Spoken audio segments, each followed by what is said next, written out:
എത്ര വലിയ ക്രിമിനലായിരുന്നു രാഹുൽ മാങ്കൂട്ടത്തിൽ, അല്ലേ? നമ്മളിപ്പോൾ കണ്ടുകൊണ്ടിരിക്കുകയാണ് ആ വാട്സപ്പ് ചാറ്റുകൾ ആ പെൺകുട്ടിയായിട്ട്. ആ പെൺകുട്ടി ഇയാളിൽ നിന്ന് ഇയാളുടെ മോഹന വാഗ്ദാനത്തിൽ വിശ്വസിച്ച് ഇയാളുമായി ശാരീരിക ബന്ധത്തിലേർപ്പെട്ട് 4 മാസം ഗർഭിണിയായി. അതറിയിച്ചു കഴിയുമ്പോൾ നീ എന്തെങ്കിലും ചെയ്യ്, ഞാൻ എന്ത് ചെയ്യാനാണ് എന്ന് ചോദിക്കുമ്പോൾ ഈ നീചൻ പറയുകയാണ്, എൻ്റെ പണിയല്ലാതെ ഇവൻ്റെ പണി പിന്നെ എന്താണ്? ഇവൻ്റെ പണി ഗർഭമുണ്ടാക്കുക എന്നുള്ളതാണ്. ഗർഭമുണ്ടാക്കി കഴിഞ്ഞാൽ പിന്നെ എൻ്റെ പണിയല്ല. അപ്പോൾ ആ കുട്ടി നിസ്സഹായമായി ചോദിക്കുന്നുണ്ട്, പിന്നെ എൻ്റെ പണിയാണോ ഇത്? അപ്പോൾ അന്തസ്സുള്ളവനാണെങ്കിൽ അവന് അങ്ങനെ അവൻ്റെ കൊച്ചല്ലേ ആ പെൺകുട്ടിയുടെ ഉദരത്തിൽ വളരുന്നത്, അതിൻ്റെ ഉത്തരവാദിത്വം ഞാൻ ഏറ്റെടുക്കാം, ഞാൻ നിന്നെ വിവാഹം കഴിക്കാമെന്ന് പറഞ്ഞിരുന്നെങ്കിൽ ഇന്ന് രാഹുൽ മാങ്കൂട്ടത്തിൽ ഒരു വലിയ ഹീറോ ആയിട്ട് നിൽക്കുമായിരുന്നു, അല്ലേ? വേറൊരു കുറച്ചുകൂടി പ്രതിസന്ധി ആയപ്പോഴും അയാൾക്ക് അങ്ങനെ ഒരു നിലപാട് എടുക്കാമായിരുന്നു. പക്ഷെ അടിസ്ഥാനപരമായിട്ട് ചെറ്റയാണ് ആ പ്രശ്നം. ചെറ്റയാണ്, ഇവനൊരു പെൺവേട്ടക്കാരനാണ്, ക്രിമിനലാണ്. അതെ. പിന്നെ വേറൊന്നുണ്ട്, നെഹ്റു പൈതൃകം കാത്തു സൂക്ഷിക്കുന്ന ഒരാളാണ് അയാൾ. കാരണം എന്താണെന്ന് വെച്ച് കഴിഞ്ഞാൽ നെഹ്റു ശ്രദ്ധമാത എന്ന് പറഞ്ഞ സന്യാസിനിക്ക് ഗർഭം ഉണ്ടാക്കി. ശ്രദ്ധമാത എന്ത് ചെയ്തു എന്ന് വെച്ച് കഴിഞ്ഞാൽ ബാംഗ്ലൂരിൽ പോയിട്ട് ഇയാൾക്ക് വലിയ സ്വാധീനമാണല്ലോ, അയാൾ പ്രധാനമന്ത്രിയാണല്ലോ അന്ന്, ഇവന് അത്രയൊന്നും ആയിട്ടില്ലല്ലോ. അവരെന്നിട്ട് അവിടെ ഒരു സഭ നടത്തുന്ന ഒരു ആശുപത്രിയിൽ ഒരു ചാപ്പിള്ളയെ പ്രസവിച്ചു. ആ ചാപ്പിള്ളയെ പ്രസവിക്കുന്ന സമയത്ത് അവർ ഗർഭിണിയായിരിക്കുമ്പോൾ പക്ഷെ നെഹ്റു ഇവനെ പോലെ ആക്രോശിച്ചൊന്നുമില്ല. കാരണം ഇവര് ആശുപത്രിയിൽ വന്നിട്ട് ഇവരുടെ തലയണക്കടിയിൽ നെഹ്റു എഴുതിയ 6 കത്തുകൾ വെച്ചിട്ട് ഇടയ്ക്കിടയ്ക്ക് കത്തുകൾ ഇങ്ങനെ വായിച്ചുകൊണ്ടിരിക്കുന്നത് ആശുപത്രിക്കാർ. ഇവര് ഏതാണെന്നൊന്നും വെളിപ്പെടുത്തുന്നൊന്നുമില്ല. ഇവർക്ക് പ്രസവിച്ചേ പറ്റുള്ളൂ, കാരണം ആ അവസ്ഥയിലാണ് അവർ ബംഗളൂരുവിൽ എത്തിയിരിക്കുന്നത്. അവരുടെ കയ്യിൽ അന്ന് 600 രൂപയോ മറ്റുമാണ് ആകെ ഉണ്ടായിരുന്നത്. അന്നത്തെ 600 രൂപയാണ്. അതെ, വലിയ തുകയാണ്. അതെ. എന്നിട്ട് അവിടെ എസക്കിയേൽ എന്ന് പറഞ്ഞ ഗൈനക്കോളജിസ്റ്റ് എടുത്തിട്ട് ഇവർക്ക് 50 രൂപയ്ക്ക് മാസത്തിനൊരു വാടക വീട് ശരിപ്പെടുത്തി കൊടുക്കുകയാണ്. എന്നിട്ട് പ്രസവിച്ചിട്ട് പോകാനും ഒക്കെ ആയിട്ട് അവരെന്നിട്ട് ഈ ചാപ്പിള്ളയെ പ്രസവിച്ചു കഴിഞ്ഞിട്ട് അവർ ഒരു പ്രത്യക്ഷയായി. കുറെ കഴിഞ്ഞ് നമ്മള് ഇങ്ങനെ ഈ ശ്രദ്ധമാതയുമായിട്ട് ഇയാൾക്ക് ബന്ധമുള്ളതൊക്കെ ഓഫീസിൽ എല്ലാവർക്കും അറിയാം. കാരണം ഇവര് ഒന്നുകിൽ ഉച്ചയ്ക്ക് വരും, അല്ലെങ്കിൽ രാത്രി 11 മണിക്ക് ശേഷമാണ് വരുന്നത്. ഇവർക്ക് നമ്മുടെ പുരാണം, വേദം, ഇങ്ങനത്തെ സംഗതിയൊക്കെ അറിയാം. ഇംഗ്ലീഷ് സന്യാസിനിയായിരുന്നു ആ ശ്രദ്ധാമാത എന്ന് പറഞ്ഞാൽ. അതിന് മുമ്പ് ഫണീന്ദ്ര എന്ന് പറഞ്ഞിട്ട് വേറൊരാളെ കല്യാണം കഴിച്ച് 50 ദിവസം താമസിച്ചിരുന്നു അയാളുടെ കൂടെ. അത്ര നല്ല സന്യാസിനി ആയിരുന്നില്ല. 50 ദിവസം അതെ ലൗകിക കാര്യങ്ങളിൽ വീണു പോകുന്ന സന്യാസിനി അതിന് മുമ്പ്. അപ്പൊ അത് കഴിഞ്ഞ് ശിവകല എന്നായിരുന്നു ശരിക്ക് അവരുടെ പേര് അതിന് മുമ്പ്. പിന്നെ ഗാന്ധിയുടെ ആശ്രമത്തിൽ കുറെ കാലം പോയിരുന്നു, സബർമതി. കുഴപ്പമില്ല. അപ്പൊ ഗാന്ധിയുടെ ആശ്രമത്തിൽ വെച്ചിട്ടാണ് ഇവര് ശ്രദ്ധ തന്നെത്താനെ പേര് മാറ്റുന്നത്. സ്വയം ഈ വേടൻ എന്നൊക്കെ പേരിടില്ലേ എന്ന് പറയുന്ന പോലെ തന്നെത്താനെയാണ് ഇവർ പേരിടുന്നത്. അത് കഴിഞ്ഞ് ഇവർ കൊൽക്കത്ത കേന്ദ്രമായിട്ട് പ്രവർത്തിക്കാനായിട്ട് തുടങ്ങി. ഈ വാരാണസിയിലൊക്കെ പോയി സംസ്കൃതമൊക്കെ പഠിച്ച് കൊൽക്കത്ത കേന്ദ്രമായിട്ടൊക്കെ തുടങ്ങി. അപ്പോൾ അവിടെ പ്രഭാഷണങ്ങളൊക്കെ കേട്ട് ഇവർ അത്യാവശ്യം അറിയപ്പെടുന്ന ആളായി. അത് കഴിഞ്ഞാണ് നെഹ്റുവിൻ്റെ അടുത്ത് വന്നപ്പെടുന്നത്. ഇവരാണ് നെഹ്റുവിൻ്റെ ജീവിതത്തിൽ വലിയ സ്വാധീനം ഉണ്ടാക്കിയ പല കാര്യങ്ങളിൽ നിന്ന് ഇവർ തന്നെ. കാരണം ഇവരെ പിന്നീട് ഈ M O. Mathai reminiscences of the Nehru days അതിൽ ഒരു ഭാഗം ഇവരുടെ കഥയാണ്. അത് കഴിഞ്ഞിട്ട് അതിൽ റെമിനിസൻസസ് ഓഫ് ദി നെഹ്റു ഏജിൽ ഇവരെ പറ്റി വന്നു കഴിഞ്ഞപ്പോൾ പിന്നെ ഈ ഇന്ത്യ ടുഡേ ഇവരെ അന്വേഷിച്ച് കണ്ടുപിടിച്ചു. ഇവർ ഹാത്രോസ് എന്ന് പറഞ്ഞ രാജസ്ഥാനിലെ കോട്ട, അവിടെയാണ് താമസം. മഹാരാജ സവായ് സിംഗ് ഇവർക്ക് താമസിക്കാനൊക്കെ കൊടുത്താണ്. 4-5 പേരും ഒക്കെ ആയിട്ട് ആ കോട്ടയിൽ താമസിക്കുന്നു. അത് അവിടെ ജയ്പൂരിലെ ആകാശവാണിയുടെ അടുത്താണ് ഈ താമസ സൗകര്യമൊക്കെ ഒരുക്കിയിരുന്നത്. അവിടെ പോയി കണ്ടെത്തി കഴിഞ്ഞപ്പോൾ ഇവർ വിവരങ്ങളൊക്കെ പറഞ്ഞു. പക്ഷെ നെഹ്റു ഗർഭിണിയാക്കി എന്നുള്ളത് ഇവർ സമ്മതിച്ചില്ല. കത്തുണ്ടായിരുന്നു, അത് എൻ്റെ ഒരു സെക്രട്ടറിയുടെ കയ്യിൽ നിന്ന് കളഞ്ഞു പോവുകയാണ് ഉണ്ടായത് എന്ന് പറഞ്ഞാൽ ആ ഭാഗമൊക്കെ ഒഴിഞ്ഞു. പക്ഷെ പഴയ ഭർത്താവിനെ പിന്നെ ഇവർ കണ്ടുപിടിച്ചു. ഔട്ട്ലുക്കും പിന്നെ ഇതിൽ വന്നിടപെട്ടു. അപ്പം മുൻ ഭർത്താവിനെ കണ്ടുപിടിച്ചപ്പോൾ മുൻ ഭർത്താവ് പറഞ്ഞു, ഇവരുടെ പൂജാമുറിയിൽ നെഹ്റുവിൻ്റെ പടം ഉണ്ടായിരുന്നു എന്ന് പറഞ്ഞു. അത് കഴിഞ്ഞ് ഈ ഔട്ട്ലുക്ക് പോയിട്ട് ഈ എസക്കിയലിനെ കണ്ടുപിടിച്ചു. ഇതുമായി ബന്ധപ്പെട്ട കഥാപാത്രങ്ങളെയൊക്കെ. അപ്പോൾ അവർ പറഞ്ഞു ഇങ്ങനെ പ്രസവിക്കാൻ വന്ന ചാപ്പിള്ളയാണ് പ്രസവിച്ചത് എന്നൊക്കെ പറഞ്ഞു. അതിലാണ് ഈ ഗർഭിണി പ്രസവിച്ച കഥയും ഒക്കെ വരുന്നത്. കുട്ടി ഉണ്ടായില്ലല്ലോ, അപ്പൊ കുട്ടി എവിടെ എന്ന് അന്വേഷിച്ച് പോയപ്പോഴാണ് ഇങ്ങനെ ചാപ്പിള്ളയായിരുന്നു എന്ന് കണ്ടുപിടിക്കുന്നത്. അത് കഴിഞ്ഞ് ഇവർ ഈ കത്ത് അവിടെ മറന്നു വെച്ചിട്ട് പോയി ഈ അപ്രത്യക്ഷമായപ്പോ. അപ്പൊ പ്രധാനമന്ത്രി ഇങ്ങനെ പ്രേമലേഖനം എഴുതിയിരിക്കുകയാണല്ലോ, ഒരു സന്യാസിനിയെ പോലത്തെ ഒരു സ്ത്രീക്ക് കണ്ട ധനികയാണെന്ന് തോന്നും എന്ന് അവർ പറയുന്നുണ്ട്. ആ ആശുപത്രിയിൽ നിന്നൊരാള് നെഹ്റുവിന് കത്തെഴുതി ഇങ്ങനെ കുറെ സംഗതി ഉണ്ട് എന്നൊക്കെ പറഞ്ഞിട്ട്. അത് കത്തുകൾ കിട്ടിയിട്ടുണ്ട്, അങ്ങനെ കിട്ടിയിട്ടുണ്ട്. അപ്പോൾ അങ്ങോട്ട് വരൂ എന്ന് പറഞ്ഞിട്ട് ക്ഷണിച്ചു. അപ്പോൾ കത്തുമൊക്കെ ആയിട്ട് അവർ പോയി. ഈ കത്ത് അങ്ങോട്ട് കൊടുത്ത പാടെ നെഹ്റു കത്ത് മുഴുവൻ കയറി കളഞ്ഞു. പക്ഷെ അയാള് എപ്പോഴെങ്കിലും ഇവരെ നശിപ്പിക്കണമെന്നോ അവരോട് നീ ഗർഭഛിദ്രം നടത്തണമെന്നോ അങ്ങനെ അവരോട് ആക്രോശിച്ചതായിട്ടോ, എന്റെ പണി ഗർഭം ഉണ്ടാക്കൽ മാത്രമാണ്, നീ നിന്റെ സൗകര്യം പോലെ ചെയ്യേ എന്ന് നെഹ്റു പറഞ്ഞില്ല. അത്രയും മര്യാദ അയാൾക്കുണ്ടായിരുന്നു. പക്ഷെ ഇവന്റെ ഫേസ്ബുക്ക് കണ്ടിട്ടുണ്ടോ? അവന് നമ്മുടെ വിവരങ്ങളൊക്കെ എഴുതണമല്ലോ, അവൻ നെഹ്റുവിയൻ എഴുതിയിട്ടുണ്ട്. നെഹ്റുവിയനാണ് അവൻ. അപ്പൊ അതുകൊണ്ട് പക്ഷെ ന്യൂജൻ നെഹ്റുവിയനാണ്. അതുകൊണ്ടാണ് ഈ ആക്രോശിക്കുന്നത്. നീ പോയി ഉരുക്ക്, ഗർഭഛിദ്രം നടത്ത്, ഞാൻ എന്തിന്, എന്റെ പണിയല്ല, ഇതെന്റെ പണിയല്ല, എന്റെ പണി ഞാൻ കഴിച്ചു, ഇനി നിന്റെ പണിയാണ്. അതെ, ഞാൻ വേറെ ആളുകൾക്കും പണി കൊടുത്തിട്ടുണ്ടെന്നാണ്. അല്ല, അതാണ് ഞാൻ ആലോചിക്കുന്നത്. ഇനിയിപ്പോ ഈ പെൺകുട്ടി പോലും പുറത്തു വന്നിട്ടില്ല. ഇത് ഈ സോഷ്യൽ മീഡിയയിൽ ഇതിലൊക്കെ ഇത് വലിയ വിവാദമാകുന്ന സമയത്ത് ഒരു പെൺകുട്ടി, ഞാൻ പേര് ഞാൻ പറയുന്നില്ല, സോഷ്യൽ മീഡിയയിൽ കരയുന്ന രാഹുൽ മാങ്കൂട്ടത്തിൻ്റെ പടം ഇട്ട് ഒരു പോസ്റ്റ് ഇട്ട് കൊടുക്കണ, ധൈര്യം ഉണ്ട് നീ എനിക്കെതിരെ കേസ് കൊടുക്കണ. അതാ സിനിമ ആക്ട്രസ് ആണോ? അല്ല, വേറൊരു പെൺകുട്ടി. നീ എന്നെ ധൈര്യം ഉണ്ട് കേസ് കൊടുക്കട, നീ കേസ് കൊടുത്താൽ നിന്റെ ചാറ്റുകൾ, നിന്റെ ഓഡിയോ ക്ലിപ്പ് ഇത് ഉൾപ്പെടെ ഞാൻ പുറത്ത് വിടുമെന്ന് അന്ന് പറഞ്ഞിരുന്നു. എനിക്ക് തോന്നുന്നു റിപ്പോർട്ടർ TV ആ വഴി സഞ്ചരിച്ചാണ് ഇപ്പോൾ ഇതൊക്കെ പുറത്ത് കൊണ്ടിരിക്കാൻ ഒരു സാധ്യത.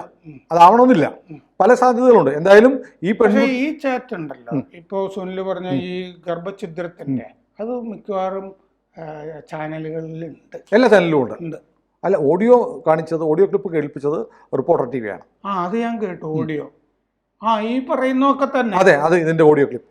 നീ പോയി വേറെ പണി നോക്കെന്ന് പറയുന്ന ആ ഓഡിയോ. അപ്പൊ എത്ര പേരോട് ഇവൻ പുറത്തുള്ള സെലിബ്രിറ്റീസിനോട് ഇത് ചെയ്യുന്നു, പുറത്തുള്ള മാധ്യമ പ്രവർത്തകർ, സിനിമാക്കാര്, അതുകൂടാതെ ഈ പാർട്ടിയിലുള്ള എത്ര പേരോട് ചെയ്തിരിക്കും. യൂത്ത് കോൺഗ്രസിലുള്ള പെൺകുട്ടികൾ ഇത് എങ്ങനെ വഴിയിറങ്ങി നടക്കും? ഇല്ല, ഹണി ഭാസ്കരൻ എന്ന് പറഞ്ഞാൽ അവര് വന്നല്ലോ, അവരത്യാവശ്യം ലെഫ്റ്റ് ലീനിങ് ഉള്ള ആളാണ്. പുസ്തകം എഴുതുകയും ഈ ഷാർജ ഫെസ്റ്റിവൽ അങ്ങനത്തെ പോസ്റ്റുകളാണ് ഞാൻ കണ്ടിരുന്നത്. ഇപ്പൊ അവര് പറയുന്ന ഇയാൾ കുറെ പെണ്ണുങ്ങളുടെ ഇടയ്ക്ക് നിന്നിട്ട് തന്നെ അവര് കാണുക ഹണി ഭാസ്കരനോട് ഇയാൾ ചാറ്റ് ചെയ്തുകൊണ്ടിരുന്നു എന്നാണ്. ഇയാൾ ചെയ്തതിൻ്റെ അകത്ത് ഈ വേടൻ ചെയ്ത പോലെ തന്നെയുള്ള ഒരു പാറ്റേൺ ഉണ്ട്. പാറ്റേൺ ഉള്ളത് കൊണ്ട് ഉറപ്പാണ് വേറെ കഥകൾ വരും, ഇതിൻ്റെ അകത്ത് വേറെ സംഭവങ്ങൾ വരും. ഇപ്പൊ ഇയാളെ യൂത്ത് കോൺഗ്രസ് പ്രസിഡന്റ് സ്ഥാനത്ത് നിന്ന് മാത്രമേ പുറത്താക്കിയിട്ടുള്ളൂ. MLA സ്ഥാനം രാജിവെക്കേണ്ടി വരുമായിരിക്കും. പക്ഷെ അത് ഒരു MLA ഉണ്ടായിട്ടും പ്രത്യേകിച്ചൊന്നും ചെയ്യാനില്ല. അല്ല, അതിൻ്റെ അകത്ത് ആകെയുള്ള എന്താന്ന് വെച്ച് കഴിഞ്ഞാൽ LDFന്റെ ധാർമ്മികതയല്ല ഞങ്ങൾക്കുള്ളതെന്ന് VD സതീശൻ പറഞ്ഞിട്ടുണ്ട്. MLA സ്ഥാനം രാജിവെക്കണം, അങ്ങനെ ഉണ്ടല്ലോ അതിൻ്റെ അകത്ത്. മറ്റവരുടെ ധാർമ്മികതയാണെങ്കിൽ PK ശശിയോ ബാലനോ എല്ലാം പോയിട്ട്, ബാലനും ശ്രീമതിയും പോയിട്ട് മറ്റേ ഈ എന്താണ് തീവ്രത അളക്കുന്ന മെഷീൻ പ്രവർത്തിപ്പിക്കും. അതെ, അപ്പൊ അങ്ങനത്തെ പരിപാടിയാണ്. അത് പണ്ട് തൊട്ടേ അങ്ങനെ തന്നെയാണ്. പല കഥകളും ഓർമ്മ വരുന്നുണ്ട്, പക്ഷെ കുടുംബം ഒക്കെ കാണുന്നതാണല്ലോ അതുകൊണ്ട് പലതും പറയാൻ തോന്നുന്നില്ല. അപ്പൊ അതുകൊണ്ട് അവരുടെ ധാർമ്മികതയല്ല ഞങ്ങളുടെ ധാർമ്മികത എന്നുള്ളത് കൊണ്ട് MLA സ്ഥാനം ഇയാൾ രാജിവെച്ചേ പറ്റൂ. ഏറ്റവും നേരത്തെ ചെയ്യുന്നതാണ് നല്ലത്. ഇനി നാറാനൊന്നും ഇല്ല ഇതിൻ്റെ അകത്ത്. പക്ഷെ ഇത് വേറെ ആളിലേക്ക് ഇന്ന് VD സതീശൻ ഇതുപോലെ പതറി VD സതീശന് ഞാൻ കണ്ടിട്ടില്ല. എങ്ങനെയെങ്കിലും എന്തെങ്കിലുമൊക്കെ പറഞ്ഞു നിൽക്കും. സതീശൻ ഒഴിയാൻ പറ്റില്ല. സതീശൻ ഉൾപ്പെടെയുള്ള ഉത്തരവാദപ്പെട്ട കോൺഗ്രസ് നേതാക്കന്മാർക്ക് ഇതെല്ലാം അറിയാമായിരുന്നു. ഒരു കഥ പ്രചരിക്കുന്നുണ്ട്, എടാ മര്യാദയ്ക്ക് നടക്കട എന്ന് പറഞ്ഞ് സതീശൻ ഒരിക്കൽ ഒരു തവണ ഇവന്റെ കർണക്കുറ്റിക്ക് അടിച്ചതാണ് എന്ന് വരെ ഒരു കഥയുണ്ട്. പിന്നെ ഈ പറയുന്ന കോൺഗ്രസിലെ പല നേതാക്കന്മാരുടെയും കഥ അത്ര ഭദ്രമൊന്നും അല്ല. അതുകൊണ്ട് ഈ ഷാഫി പറമ്പിലൊന്നും പറഞ്ഞില്ലല്ലോ ഇതുവരെ. കാരണം ഷാഫി പറമ്പിലിന്റെ സക്സസർ അല്ലേ, പിൻഗാമിയായിട്ട് എല്ലായിടത്തും ഷാഫി പറമ്പിൽ ബലം പിടിക്കുന്നതാണ്. ഇവനെ പാലക്കാട് നിർത്തണം, യൂത്ത് കോൺഗ്രസിന്റെ പ്രസിഡന്റ് ഇവനാകണം. ഷാഫി പറമ്പിൽ ഇട്ടേച്ചു പോകുന്ന സാധനങ്ങളുണ്ടല്ലോ, അത് മുഴുവൻ ഷാഫി പറമ്പിൽ ഇട്ടേച്ചു പോകുന്നത്. അപ്പൊ ഇതൊക്കെ ഏറ്റെടുക്കേണ്ടത് അല്ല. ഇനി അങ്ങനെ വേറെ വല്ല അർത്ഥമുണ്ടോ എന്ന് ഞാൻ ഓർത്താണ്. ഷാഫി പറമ്പിൽ പക്ഷേ നമ്മൾ അറിയുന്നിടത്തോളം ഒരു ജെന്റിൽമാനാണ്. പക്ഷെ ഇപ്പോൾ ഒരു കഥ കേൾക്കുന്നു, കരക്കമ്പിയാണ്, ഒരു സാധ്യതയില്ല. ഷാഫി പറമ്പലിന് അടുത്ത പ്രാവശ്യം അസംബ്ലിയിൽ മത്സരിക്കാൻ താല്പര്യമുണ്ട്. അവിടെ ഡൽഹിയിൽ പോയി ഇരുന്നിട്ട് ഒരു കാര്യവുമില്ല. അടുത്ത പ്രാവശ്യം UDF ഭരണം കിട്ടുവാണെങ്കിൽ ഒരു മന്ത്രിയാവാം, അതിന് മത്സരിക്കണം. വടകരയിൽ രമ മാറത്തില്ല. നമ്മൾ മുമ്പൊരു വീഡിയോ ഞാനിത് പറഞ്ഞു, രമ മാറത്തില്ല, രമയ്ക്ക് സാധ്യതയുള്ള സീറ്റാണ്. അപ്പോൾ ഷാഫി പറമ്പലിന് ഇനി മത്സരിക്കാവുന്ന സീറ്റ് പഴയ സീറ്റായ പാലക്കാടാണ്. കാരണം മന്ത്രിയാവണം അല്ലേ? ഷാഫി പറമ്പിലോ രാഹുൽ മാങ്കണ്ടത്തിലോ ഒരാളെ മന്ത്രിയാവത്തുള്ളൂ, അതത്രേ ഉള്ളൂ. അപ്പോൾ പിന്നെ രാഹുൽ ഒരു മാവങ്ങ് വെട്ടുന്നതിൽ കുഴപ്പമൊന്നുമില്ല. അത് പല ആളുകളെ പറ്റി പറയുന്നുണ്ടല്ലോ, ഇപ്പൊ വാര്യരെ പറ്റിയൊക്കെ പറയുന്നുണ്ട്. അങ്ങനെയൊന്നും ശേഷിയും കഴിവൊക്കെ ഇതെന്താന്ന് വെച്ചാൽ എന്തായാലും വാര്യര് കോൺഗ്രസ് ചെന്ന് ബെസ്റ്റ് ടൈമാണ്, ഉഗ്രൻ ടൈമാണ്. പിന്നെ ഈ പെൺകുട്ടി ഉണ്ടല്ലോ, ചാനലിലുള്ള കുട്ടിയല്ലേ, ആ ചാനല് ആ കുട്ടിയുടെ കൂടെ നിന്നില്ല എന്ന് ആ കുട്ടിക്ക് തോന്നുന്നുണ്ടെങ്കിൽ ആ കുട്ടിക്ക് വേറൊരു ചാനലിലല്ലേ രക്ഷയുള്ളൂ. ആ കുട്ടിയുടെ കയ്യിൽ നിന്നല്ലേ ആ ചാറ്റ് പോകേണ്ടതുള്ളൂ. അങ്ങനെയും വരാം. പക്ഷേ ഇപ്പോൾ ഇവർ കാണിച്ച ഒരു ചാനൽ റിപ്പോർട്ടറിൽ കാണിച്ച സ്ക്രീൻഷോട്ട്, അല്ല, അത് രാഹുൽ മാങ്കൂട്ടത്തിൻ്റെ സ്ക്രീൻഷോട്ടാണ്. അത് ആ സ്ക്രീൻഷോട്ട് ഈ മറ്റേ ഫോണിൻ്റെ മറ്റേ എൻഡിലുള്ള ആൾ, അതായത് ഈ പറയുന്ന പെൺകുട്ടി അയച്ചു കൊടുത്തതാണ്. അതെ അല്ലേ? വഞ്ചിക്കപ്പെട്ട, ചതിക്കപ്പെട്ട, ബലാത്സംഗം ചെയ്യപ്പെട്ട ആ പെൺകുട്ടി തന്നെയാണ് ഇത് പുറത്തു വിട്ടിരിക്കുന്നത്. അതെ, അതാണ് ഞാൻ പറഞ്ഞു വരുന്നത്. അപ്പോൾ ഈ പറഞ്ഞ സാധ്യതയൊന്നും അല്ല അതിൻ്റെ അകത്തുള്ളത്. MLA ആകാനും മന്ത്രിയാകാനുള്ള ആഗ്രഹമൊന്നും അല്ല. അതുകൊണ്ട് മാങ്കൂട്ടത്തിനെ ചതിച്ചതല്ല, പെൺകുട്ടി തന്നെ ഇറങ്ങി പുറപ്പെട്ടതാണ്. കാരണം എന്താന്ന് വെച്ചാൽ ഈ ഇത്തരം കാര്യങ്ങളിൽ ഈ കൈയൊഴിഞ്ഞു എന്ന് തോന്നിക്കഴിഞ്ഞാൽ പിന്നെ ഈ പെൺകുട്ടികൾ ഏത് എക്സ്റ്റെൻഡ് വരെ അവർ ഒന്നത്. രണ്ടാമത് ഈ പെൺകുട്ടി ഈ പറയപ്പെടുന്ന മാധ്യമ പ്രവർത്തക സുപരിചിതയാണ്, അത്യാവശ്യം ആളുകൾക്കൊക്കെ അറിയാം. ആളുകളുടെ അതാണെന്ന് കൺഫർമേഷൻ കിട്ടിയില്ല എന്ന് മാത്രമേ ഉള്ളൂ. എന്നാലും ആ പെൺകുട്ടിയെ കാണുമ്പോൾ ഇതാണല്ലോ മറ്റേ പെൺകുട്ടി എന്നൊരു ചോദ്യം പലരുടെയും മനസ്സിലുണ്ടാവും. അതിൻ്റെ ജീവിതം ഇനി വലിയ ബുദ്ധിമുട്ടാണ് എന്നത് തിരിച്ചറിയുന്നു. അപ്പോൾ ഒരു അടി കൊടുക്കണം. ഒന്നാമത് അങ്ങനത്തെ ഒരു കാലഘട്ടവുമാണിത്. കാരണം ഇയാളെ ഇപ്പം തന്നെ MLA സ്ഥാനത്ത് നിന്ന് ഈ സതീശനൊക്കെ കൂടി രാജിവെപ്പിച്ചില്ലെങ്കിൽ നാളെ മറ്റന്നാളും ഒക്കെ വേറെ കഥകൾ വരുന്നുള്ള ഉറപ്പാണ്. കാരണം എന്താന്ന് വെച്ചാൽ ഇയാള് ഒരു വേട്ടക്കാരനാണ്. അപ്പോൾ വേട്ടയാടപ്പെട്ടവരുടെ ഉള്ളിങ്ങനെ വിങ്ങി നിൽക്കുന്നുണ്ടാവും. ഇപ്പം പലരെയും ഇയാൾ കറിവേപ്പില പോലെ കളഞ്ഞിട്ടുണ്ടാവുമല്ലോ. ഇതൊക്കെ നമുക്കറിയാവുന്നതല്ലേ. അപ്പോൾ അതുകൊണ്ട് ഇത് നമ്മൾ ആദ്യം ചർച്ച ചെയ്തപ്പോൾ നമ്മുടെ മുതുകത്ത് കയറിയതാണ് പല ആളുകളും. നമ്മളിതൊക്കെ അന്ന് പറഞ്ഞിട്ടുണ്ട്. പക്ഷെ ആളുകൾ പറഞ്ഞു ഇവർക്ക് ഭയങ്കര ബുദ്ധിയാണ്, കേസ് വരാത്ത വിധത്തിലാണ് ചർച്ച ചെയ്തിരിക്കുന്നത് എന്ന് പറഞ്ഞു. പക്ഷെ നമ്മൾ ഇത്രയും പറഞ്ഞിട്ട് ഏഷ്യാനെറ്റ് നമുക്കിതിരെ സൈബർ സെല്ലിൽ പരാതി കൊടുക്കുന്നു എന്ന് പറഞ്ഞ് വാർത്ത ചെയ്തു. പിന്നെ മറ്റു ചില മാധ്യമങ്ങൾ നമ്മളെ ആക്രമിച്ചു, ആളുകൾ നമ്മളെ വല്ലാതെ ചീത്ത പറഞ്ഞിട്ട് നമ്മൾ ആ വീഡിയോ ഒന്നും പിൻവലിച്ചില്ല. അവിടെ തന്നെ കിടന്നു. നമുക്കറിയാം ഇന്നല്ലെങ്കിൽ നാളെ ഇത് പുറത്തു വരും, നമുക്കറിയാവുന്ന ഉത്തമ ബോധ്യം ഉള്ളതുകൊണ്ടാണ് വീഡിയോ നമ്മൾ ഇത് കൂടുതലും വരുന്നുള്ളത് ഉറപ്പുണ്ട്. കാരണം എന്താന്ന് വെച്ച് കഴിഞ്ഞാൽ ഇപ്പോൾ അച്ഛൻ്റെ സ്ഥാനത്ത് നിന്ന് ഞാൻ ആ നടി പറഞ്ഞപ്പോൾ കാര്യങ്ങൾ ചെയ്തു എന്നാണല്ലോ സതീശൻ പറയുന്നത്. അപ്പോൾ ആ കുട്ടി തന്നെ വേറെയും കാര്യങ്ങൾ സതീശനോട് പറഞ്ഞിട്ടുണ്ടാവുമല്ലോ. ഇത് ഇപ്പൊ ഇങ്ങനൊരു ഘട്ടം വരുമ്പോൾ എന്താന്ന് വെച്ച് കഴിഞ്ഞാൽ ഈ വേടൻ പെട്ടുപോയ പോലെ ഈ പെൺകുട്ടികൾ തമ്മിലൊരു കൂട്ടായ്മ വരും, വേട്ടയാടപ്പെട്ടവരുടെ.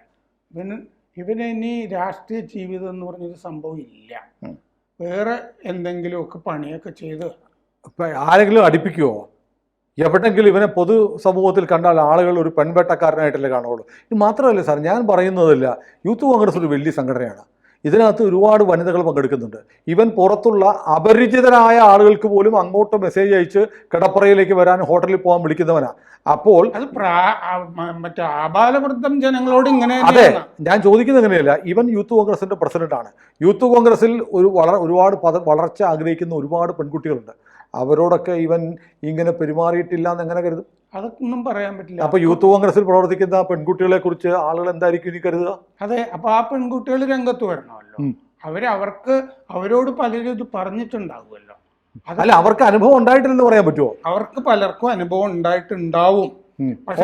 പക്ഷെ കോൺഗ്രസ് ആയതുകൊണ്ട് അവർക്ക് വേറെ ആളുകളുടെ കയ്യിൽ നിന്നും അനുഭവം ഉണ്ടായിട്ടുണ്ടാവുകയും, അപ്പൊ അത് വെച്ച് നോക്കുമ്പോ ഇത് ചെറുതാണ് എന്നുള്ള ഒരു ഫീലിംഗ് ചിലപ്പോൾ അവർക്ക് ഉണ്ടായെന്നും വരാം. കോൺഗ്രസ് അങ്ങനെ ഒരു സംഘടന ആയതുകൊണ്ട് അങ്ങനെ അടച്ചു പറയണ്ട. അല്ല, അങ്ങനെയാണല്ലോ. ഞാൻ നെഹ്റുവിന്റെ ഒരു ലെഗസിയുടെ കാര്യം പറഞ്ഞത് ഓർമ്മയില്ലേ? നെഹ്റുവിയൻ എന്ന് പറഞ്ഞു കഴിഞ്ഞാൽ ഇങ്ങനെയൊക്കെ ആയിരിക്കണ്ടേ, ഇന്റലക്ച്വൽ ആയിരിക്കണം, വേണ്ടേ? പിന്നെ അല്ല, ഡൽഹിയിലെ രാഹുൽ ഗാന്ധിയും എന്താ മോശം. അതെ അതെ, ഒരുപാട് കഥകളും, ഒരുപാട് കൊളംബിയൻ ഡ്രഗ് കാർട്ടല്, പിന്നെ ഒരു അഫ്ഗാൻ വനിതയുടെ കഥ കേട്ടിട്ടുണ്ട് നമ്മൾ. അങ്ങനെ ഒരുപാട് കഥകൾ നമ്മൾ കേട്ടു. ഞാൻ ഇന്നിപ്പോൾ തമാശ ഒരു രസകരമായ ഒരു പോസ്റ്റ് കണ്ടു, അത് കാണേണ്ടതാണ്. അത് ഇങ്ങനെയാണ്: കെ സുരേന്ദ്രൻ, BJPയുടെ മുൻ സംസ്ഥാന അധ്യക്ഷൻ കെ സുരേന്ദ്രൻ ഒരു പോസ്റ്റ് ഇട്ടിട്ടുണ്ട്. സതീശൻ ജി രാഹുൽ ജി കേരളത്തിലും, ഗോപാൽ ജി രാഹുൽ ജി കേന്ദ്രത്തിലും, സഹായ് ജി മൊത്തത്തിലും. എല്ലായിടത്തും ഒരേ തരത്തിലുള്ള സ്വഭാവമാണ്. അത് ഗംഭീരം. ഇന്നത്തെ ഇത്രയും സർക്കാസ്റ്റിക് ആയിട്ടുള്ള ഒരു പോസ്റ്റ് ഞാൻ കണ്ടിട്ടില്ല. ഇത് ഈ സതീശൻ ചെയ്യേണ്ട കാര്യങ്ങൾ മൊത്തത്തിൽ ചെയ്തിട്ടുണ്ടെന്ന് എനിക്ക് തോന്നുന്നില്ല. ചെയ്യുന്നതാണ് സതീശനും നല്ലത്. അതെ, കാരണം മാധ്യമ പ്രവർത്തകരുടെ ഇടയ്ക്ക് നിന്നാണ് ഇന്ന് അദ്ദേഹം വിയർത്തുകൊണ്ടിരുന്നത്. കൂടുതൽ വാർത്തകളും വിശേഷങ്ങളും നിങ്ങളിലേക്ക് എത്താൻ ABC മലയാളം സബ്സ്ക്രൈബ് ചെയ്യുക, ബെൽബട്ടനും അമർത്തുക.